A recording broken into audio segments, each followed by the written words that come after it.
Picture this. October 12, 1944. Hamburg, where Allied bombing has reduced Germany's second-largest city to rubble, and where Wehrmacht officers understand that the war is lost, that Soviet forces advancing from the east and Allied armies pushing from the west will soon crush what remains of the Third Reich. Oberst Klaus Richter, a 47-year-old Wehrmacht intelligence officer from an old Prussian military family, receives orders that terrify him more than combat ever did. Report to SS headquarters for reassignment to special operations in Poland, where German forces are conducting scorched earth retreats and where intelligence officers are being tasked with operations that violate every convention of warfare Richter was trained to respect. At 04:23 hours, Richter makes a decision that will define his fate. He flees Hamburg in a military staff car, carrying documents that could end the war months earlier if they reach Allied intelligence, heading east toward Poland not to obey SS orders but to reach Soviet lines where he hopes to defect with information that might save thousands of lives, even as it condemns him as traitor. At 06:34 hours, Polish resistance fighters monitoring German movements near the forest of Białowieża observe a Wehrmacht staff car entering the ancient woodland, driving deeper into territory where German patrols rarely venture because partisan activity makes such areas deadly. For 80 years, Oberst Klaus Richter will not emerge from that Polish forest. Search parties sent by both German and later Soviet authorities will find the staff car abandoned, its documents removed, but no evidence of Richter or what happened after he entered one of Europe's last primeval forests. Until 2025, when Polish environmental researchers studying old-growth forest ecology discover that a section of supposedly natural terrain contains structures from 1944, finding a bunker sealed for 8 decades, containing documents in Richter's handwriting and evidence that he didn't die on that October day. He discovered something in Białowieża forest that 3 governments had spent 80 years ensuring stayed buried beneath Polish soil and Cold War silence. Klaus Richter wasn't a Nazi. Born in 1897 to a family that had served Prussian military for generations, he'd fought in World War I as young officer, seen the carnage that industrialized warfare created and spent the interwar years in Reichswehr hoping that Germany's military future would involve defending borders rather than conquering neighbors. But Hitler's rise had transformed the military into instrument of aggressive expansion, and officers like Richter had faced impossible choices: resign in protest and lose any influence over how the military conducted itself, or remain in service hoping to moderate the worst excesses while preparing for the inevitable defeat that any realistic analysis suggested was coming. Richter had chosen to remain, specializing in intelligence work that kept him away from combat operations he found morally intolerable. His assignment to Hamburg in 1943 had involved coordinating intelligence about Allied bombing patterns, attempting to predict targets so that civilian populations could be evacuated before raids. It was work that served German military interests but which Richter rationalized as protecting civilians rather than advancing Nazi conquest. But in October 1944, as Germany's military situation deteriorated catastrophically, SS leadership had begun asserting control over Wehrmacht operations, particularly in the east, where retreat was becoming rout and where Nazi ideology demanded that retreat be conducted with maximum destruction to deny resources to advancing Soviets. Intelligence officers with Richter's experience were being reassigned to operations that involved not gathering information but destroying evidence, eliminating witnesses, and conducting scorched earth policies that violated laws of warfare that Richter still believed constrained even losing armies. His personal diary, fragments of which German researchers had recovered from Hamburg archives in the 1990s, documented his growing horror at what he was being ordered to prepare for. In September 1944, he'd written words that would become evidence in post-war historical debates about Wehrmacht complicity in Nazi crimes. The orders coming from Berlin are no longer military. They're genocidal. We're being told to destroy everything as we retreat. Infrastructure, certainly, but also cultural sites, historical records, and, most horrifying, populations that SS views as security threats. Intelligence officers like me are being tasked with identifying targets for elimination. Jews who survived ghettos and camps, Polish intellectuals who might lead resistance, anyone whose existence threatens the fantasy that Germany can somehow still achieve victory or at least negotiate acceptable defeat.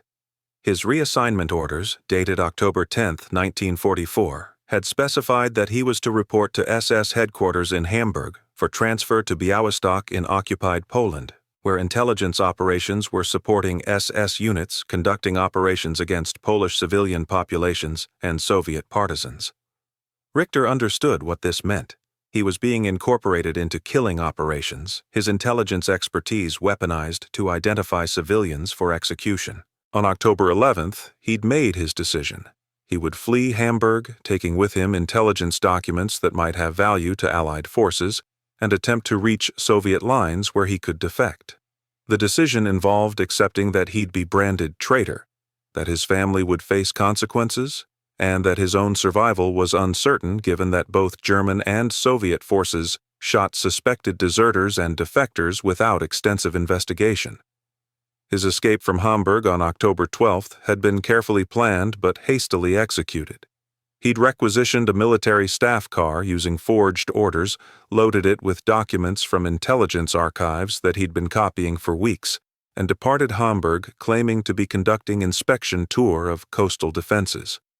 By the time his absence was discovered, he'd driven 800 kilometers east, passing through chaotic rear areas where German authority was crumbling and where one more staff car among thousands moving in all directions attracted no particular attention. His decision to enter Białowieża forest had been strategic. The forest, one of Europe's last primeval woodlands, straddled the border between German-occupied Poland and Soviet-controlled territory. It was enormous, dense, and known to be haven for Polish partisans who'd been operating there throughout the war. Richter had calculated that if he could make contact with partisans, they might facilitate his passage to Soviet lines where the intelligence documents he carried could be delivered to authorities who might use them effectively. Polish resistance records, declassified in 2005, confirmed that partisans had indeed observed Richter's staff car entering the forest on October 12th. They'd been suspicious, assuming it was German patrol or possibly trap designed to draw them into ambush. But they'd also been curious about why single staff car would venture so deep into forest without escort, and they'd followed it to see what happened. What happened, according to partisan commander's after-action report filed with Polish government in exile in London, was that the staff car had driven to a clearing deep in the forest, where Richter had exited the vehicle, displayed white cloth as signal of non-hostile intent, and waited to be approached. When partisans had surrounded him, weapons ready, Richter had identified himself as Wehrmacht intelligence officer seeking to defect to Soviet forces, offering documents that he claimed would reveal German military deployments, SS operations, and evidence of crimes that Allied war crimes tribunals would need for prosecutions. The partisans had been skeptical. German officers attempting to defect were rare, and those who did often carried disinformation designed to mislead Soviet intelligence. But Richter had been persuasive. His documents had appeared genuine, and partisan leadership had decided to hold him while contacting Soviet liaison officers who coordinated with Polish resistance.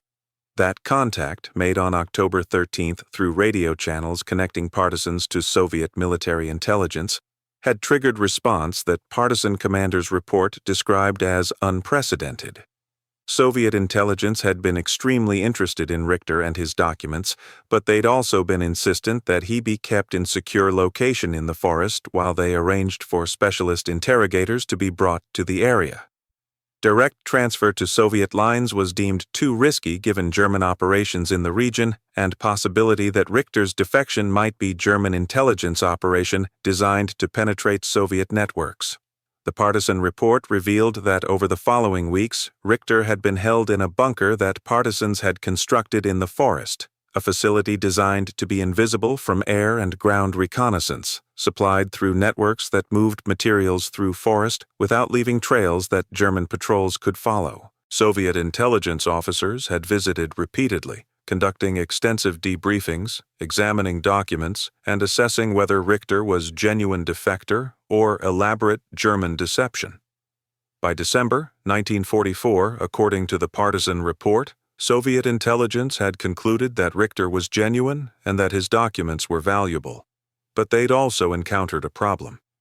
The documents revealed operations that implicated not just SS but also Wehrmacht in crimes that post-war Soviet propaganda wanted to attribute exclusively to Nazi Party rather than German military broadly.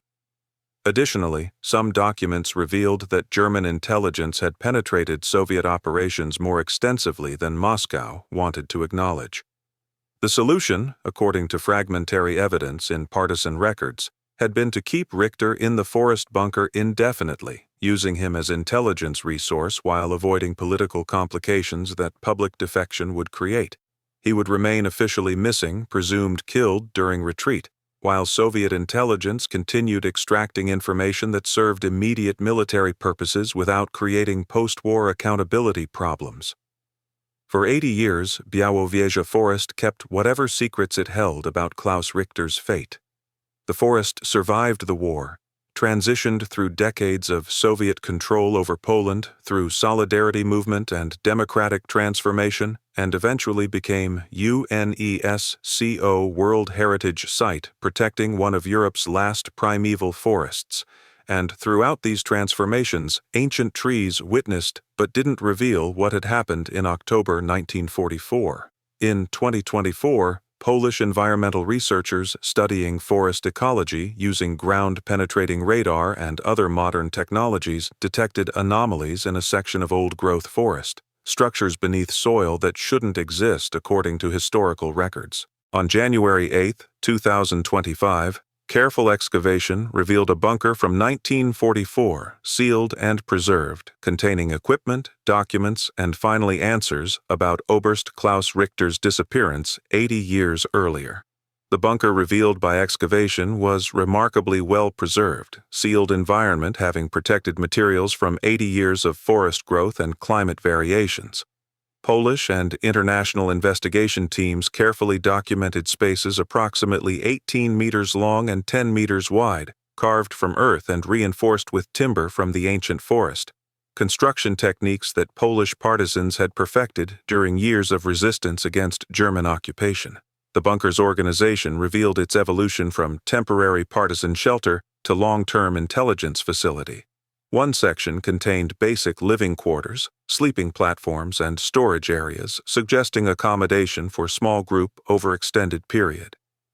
But another section held more sophisticated equipment, radio communication systems, document processing materials, and installations that indicated the bunker had served purposes far more complex than simple hiding place for resistance fighters. The investigation team's first major discovery was an extensive journal near the bunker's entrance, written in German in Klaus Richter's distinctive handwriting. The journal began on October 12, 1944 at 1847 hours, just hours after Richter had entered Białowieża Forest and made contact with Polish partisans. I am now in partisan custody, held in forest bunker while they verify my identity and assess whether I'm genuine defector or German intelligence operation. I've shown them documents proving my Wehrmacht credentials and explained my intention to defect to Soviet forces with intelligence that could save lives and shorten the war. The partisan commander, who identifies himself only as Wolf, is cautious but not hostile. He's radioed Soviet liaison requesting instructions about how to handle Wehrmacht intelligence officers seeking defection. The subsequent entries documented what happened during Richter's first weeks in the bunker, revelations that explained everything about his disappearance. October 15, 1944. Soviet intelligence officers arrived yesterday, brought through partisan networks from Soviet-controlled territory. They've begun extensive interrogation, examining documents I brought and questioning me about Wehrmacht intelligence operations, German military capabilities, and SS activities. Their primary interest is not in general military intelligence, which Soviet forces already possess through their own operations, but in specific information about German intelligence penetrations of Soviet networks and about operations that implicate Wehrmacht in crimes that Moscow wants attributed exclusively to SS and Nazi Party leadership. Richter's journal revealed his growing understanding that his defection had created complications that Soviet intelligence hadn't anticipated. October 23, 1944. The interrogations continued daily, sometimes lasting 12 or 14 hours. The Soviet officers, particularly one who identifies himself as Major Petrov, are thorough and surprisingly sophisticated in their questioning techniques. But I'm detecting patterns in their questions that concern me. They're interested in information that serves Soviet military objectives, certainly, but they're also interested in information that serves post-war political objectives. They want evidence that can be used to prosecute Wehrmacht commanders at war crimes trials, demonstrating that German military broadly, not just Nazi Party specifically, was responsible for atrocities. Some of the documents I brought provide that evidence, but other documents reveal Soviet operations and German intelligence successes that Moscow doesn't want acknowledged. The journal documented Richter's realization over weeks spent in the bunker that his defection wasn't proceeding as he'd anticipated. November 7, 1944. Major Petrov informed me today that transferring me to Soviet-controlled territory has been postponed indefinitely. He explained that my documents and testimony have value, but that publicly acknowledging Wehrmacht intelligence officers' defection would create propaganda problems. German military would claim I'm defecting under coercion and that any testimony I provide is unreliable. Additionally, some intelligence I've provided reveals Soviet vulnerabilities that Moscow doesn't want exposed even to demonstrate German capabilities. The solution, Petrov suggests, is to keep me in this bunker indefinitely, continuing debriefings while avoiding political complications that public defection would create. Richter's journal revealed his horror at this proposal and his powerlessness to resist it. November 12, 1944. I'm effectively prisoner, not of partisans who've been professional and respectful, but of Soviet intelligence, which has decided that I'm more valuable as hidden intelligence resource than as public defector. Petrov has been candid about my situation. I can't return to German lines without being executed as traitor. I can't be transferred to Soviet territory without creating publicity that serves neither Soviet propaganda interests nor intelligence security. And I can't be released to Western allies because documents I possess reveal Soviet operations that Moscow doesn't want Western intelligence examining. My only option is to remain in this forest bunker, providing intelligence that serves immediate Soviet military needs while being kept officially missing, presumed killed during October's chaos. The investigation team found extensive evidence that Richter had indeed remained in the forest bunker for years after his defection attempt. A second journal, covering the period from 1944 to 1956, revealed that Richter had lived in isolation, punctuated by periodic visits from Soviet intelligence officers who continued extracting information, from Polish partisans who provided supplies and security, and from gradually decreasing contact with anyone who might have offered connection to world beyond ancient forest that had become both refuge and prison. This second journal painted a detailed picture of Richter's life in the bunker during post-war years. Reading voraciously from books that partisans and Soviet handlers provided, everything from Russian literature to German philosophy to technical manuals about subjects unrelated to his former military career. Writing extensive memoirs about his military service, documenting operations and decisions with historians' attention to detail and moral philosophers' concern for ethical implications. Occasionally being consulted when Soviet intelligence needed his expertise on specific questions about German military operations or personnel, his knowledge becoming less valuable as war ended and as key participants died or disappeared, and wrestling constantly with isolation, guilt about wartime activities, even those he'd tried to moderate, and growing awareness that he'd traded one form of imprisonment for another, exchanging potential execution for defection with actual imprisonment in forest bunker where he served intelligence purposes that he increasingly questioned. The journal documented several instances where Richter's knowledge had been valuable to Soviet intelligence operations. In late 1944, when German forces were conducting organized retreats from Poland, Richter had provided detailed analysis of German command structures that helped Soviet forces anticipate defensive strategies. In early 1945, as Reich collapsed and Nazi leadership contemplated last-ditch resistance, Richter had identified German officers who might be amenable to negotiating local surrenders rather than fighting to destruction. In 1946, when Allied war crimes tribunals at Nuremberg required evidence about Wehrmacht involvement in atrocities, Richter had provided testimony through intermediaries, his identity protected but his knowledge incorporated into prosecutions of German officers he'd known and sometimes respected. In 1948, when Cold War tensions escalated and Soviet intelligence needed assessments of potential German military revival under Western sponsorship, Richter had analyzed which former Wehrmacht officers were being recruited by Western intelligence and what capabilities they might bring to new conflicts.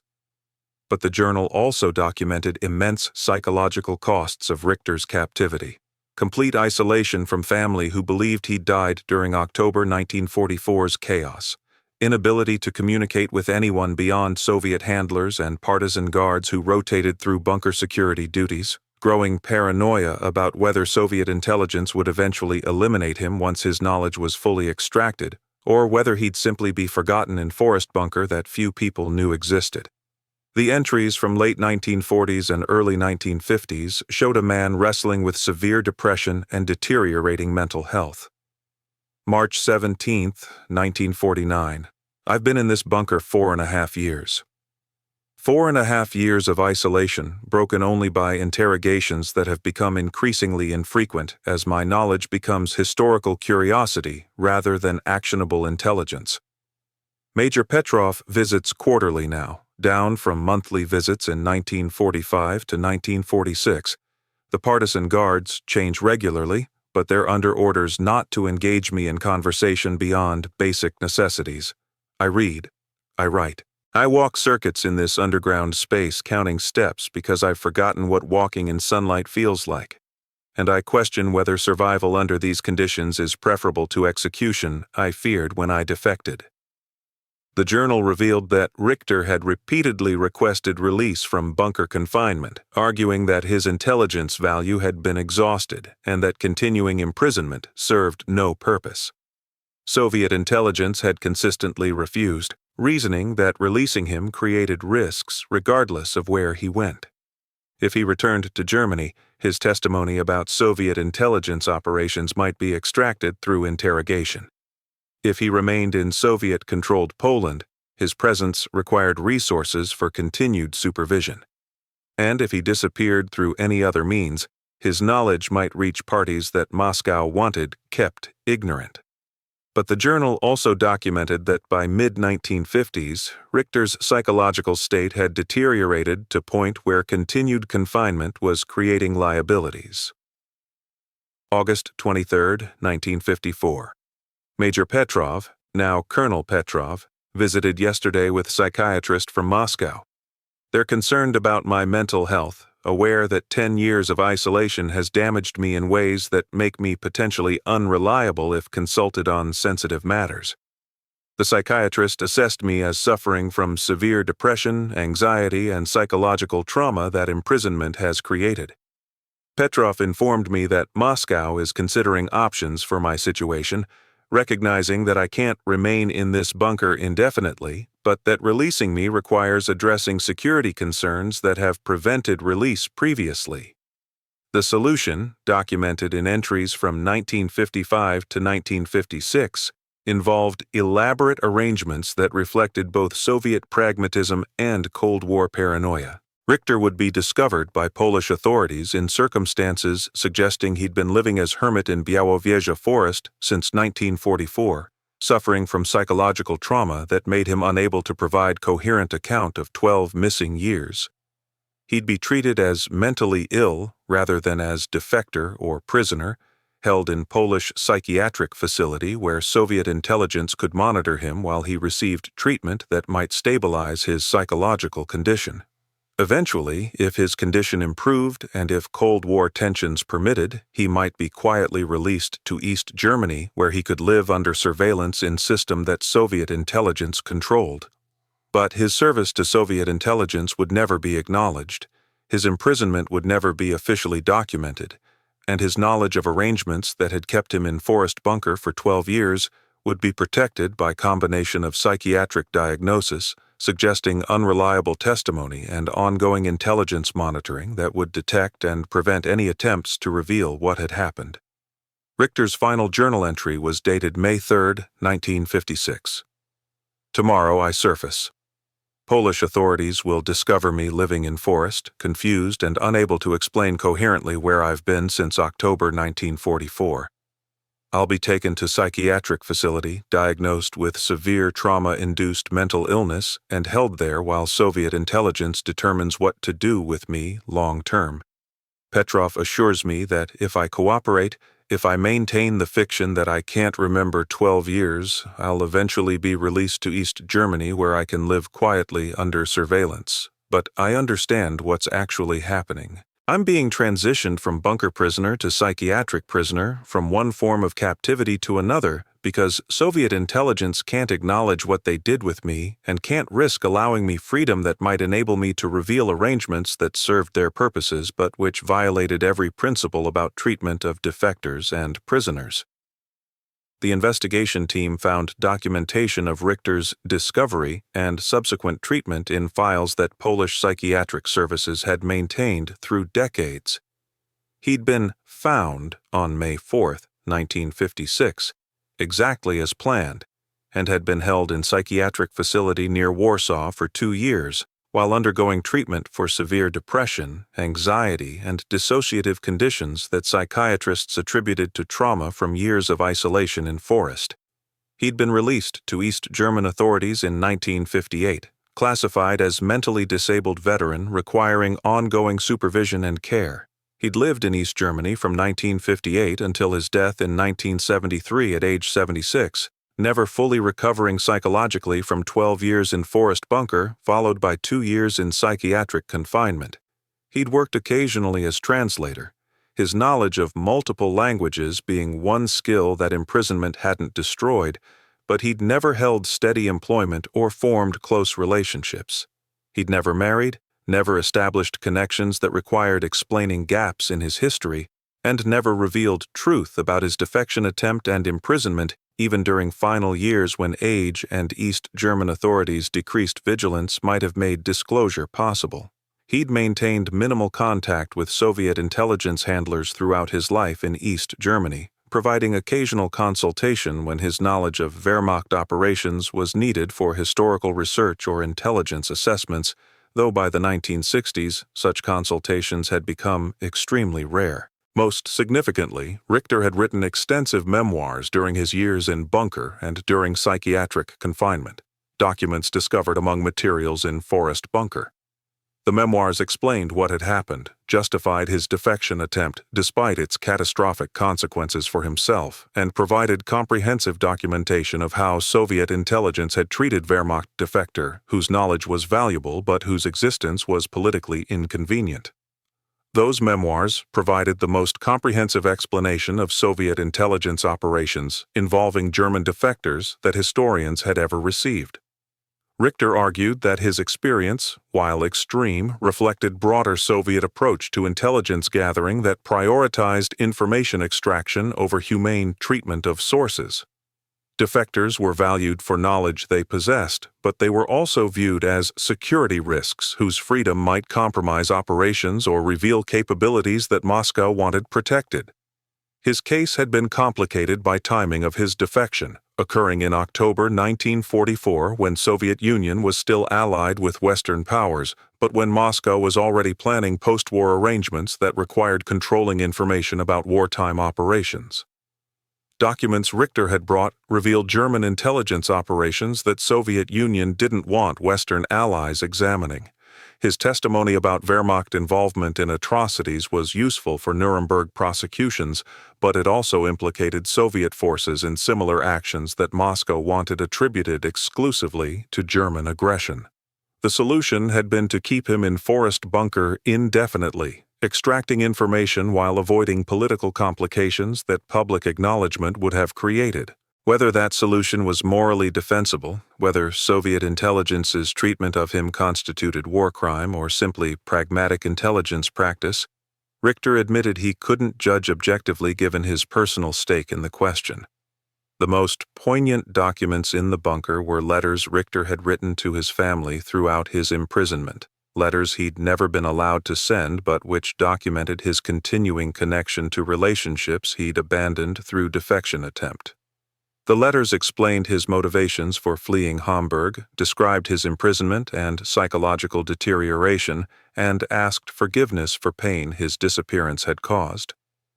The final letter, dated December 7, 1972, just months before Richter's death, contained words that investigation team members found almost unbearable to read. To my family, if these letters are ever discovered and delivered to you, I want you to understand what happened. I fled Hamburg in October 1944, attempting to defect to Soviet forces with intelligence that I hoped would save lives and shorten the war. But my defection became imprisonment that lasted 12 years in Polish forest, followed by psychiatric confinement and monitored existence in East Germany. I tried to do right thing, to use knowledge I possessed to prevent suffering. Instead, I created suffering for myself and for family who never knew I survived. Whether my choice was morally justified, whether attempting defection despite catastrophic personal consequences was ethical, I spent 28 years questioning without reaching conclusion. I chose principles over survival, and I paid price that makes me wonder whether principles without wisdom about their implementation are simply self-destructive delusions that serve no one. The Polish government's response to the bunker discovery involved extensive consultations with German, Russian, and other governments about handling evidence that complicated official narratives about wartime defections, Soviet intelligence operations, and Cold War treatment of individuals caught between ideological systems. Consensus emerged that the bunker would be preserved as historical site, that Richter's story would be documented and made public as evidence of moral complexities that simple Cold War narratives obscured, and that his experience would serve as reminder that individual choices made for ethical reasons sometimes produced consequences that ethics alone couldn't justify. Richter's surviving relatives were contacted, given information and access to materials that explained what had happened to Oberst Klaus Richter after he fled Hamburg in October 1944. His grandson Martin received notification from German Historical Commission, documents from bunker, and opportunity to visit site where his grandfather had spent 12 years imprisoned for attempting to do what he'd believed was right thing. Martin's response, recorded in interview given to Polish and German media in August 2025, reflected complex emotions that Richter's story provoked. My grandfather was taught that military officers served honor and duty, that moral choices transcended political loyalty. He tried to act on those principles, attempting to defect with intelligence that might save lives. But his choice destroyed him psychologically, turning attempted defection into imprisonment that lasted decades. I don't know whether to honor his courage or mourn his naivety about how intelligence operations actually work. Perhaps both responses are necessary for understanding how individuals caught between systems make choices that defy simple moral judgment. The bunker in Białowieża Forest was preserved and opened to visitors as memorial and museum, documenting not just Richter's story but broader history of resistance, defection, and intelligence operations in region during World War II and Cold War. The site became pilgrimage destination for historians, ethicists, and descendants of individuals who'd made similar choices during period when ideological conflicts created moral dilemmas that peacetime couldn't replicate or easily understand. Among those who visited and studied Richter's case, there was acknowledgement that his story complicated every simple narrative about wartime loyalty and betrayal. He'd been Wehrmacht officer who'd opposed Nazi ideology but served German military. He'd attempted defection, motivated by ethical concerns, but had been imprisoned by the very forces he'd tried to help. He'd spent decades in captivity not because he'd committed crimes but because his knowledge was valuable and his freedom was inconvenient to intelligence services that prioritized operational security over humane treatment. Whether his choice to flee Hamburg had been justified, whether defection attempt despite predictable complications was ethically defensible, those remained questions that different people answered differently depending on whether they valued individual moral agency over pragmatic recognition of how power systems actually operated. But everyone who studied his case agreed on one conclusion. Oberst Klaus Richter had entered Białowieża Forest in October 1944, attempting to serve principles he'd been taught represented highest military values. And those principles had led him into imprisonment that destroyed him psychologically while teaching harsh lesson about how ideals confronted reality of intelligence operations that valued information over individuals and security over justice. His story served as reminder that World War II and Cold War had produced countless individuals whose choices defied simple categorization, whose attempts to act ethically produced consequences that ethics alone couldn't prevent or ameliorate, and whose sacrifices were remembered not as heroism or cowardice but as tragic evidence of how individuals caught between systems sometimes made choices that served neither themselves nor the principles they'd tried to honor. This story was intense. But this one on the right is even more insane. You won't believe what they uncovered.